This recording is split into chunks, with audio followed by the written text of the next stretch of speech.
Umphathiswa wezolimo uNkosikazi Thoko Didiza uzikhabile izithyolo ezisuka kumafama amhlophe zokuba kukho ubuhlanga ngendlela enikezelwa ngayo imali ebekelwe bucala ukunceda amafama ngeli xesha lentsholongwane ye-corona. Umbutho wamafama iTransvaal Landbou Union uthi urhulumente kufuneka asiphulele neengcambu ubuhlanga kwinkqubo yokunceda amafama.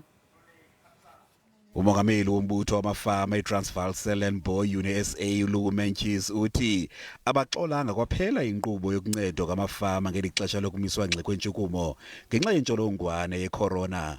Uthi le nkqubo inceda amafama amnyama kuphela hayibona kunye nabo basondele kumbutho we-ANC. Farmers in South Africa don't label their produce black or white.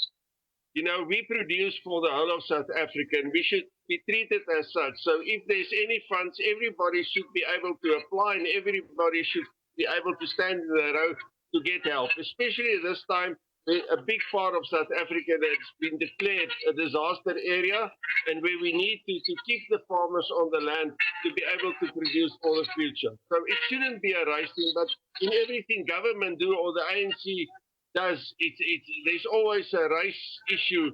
Kanti umphathiswa wezolimo uNkosikazi Thoko Didiza uphefumulwe nje njengezithyolo. We did specifically say we are targeting small farmers with a turnover annually of between 20,000 and R1 million.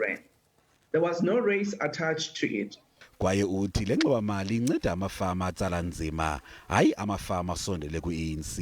In the way in which we assist farmers, we actually open to everybody. Seated here, I can't tell you who are the ANC, who are the EFF, DA, or, Freedom Front Plus farmers. For me, farmers are farmers. It is those who produce for our country at a household and at a national level. Umphathiswa uthi kulungele ukubamba intlanganiso lamafama angaxolanga yile nkqubo yesebe lakhe.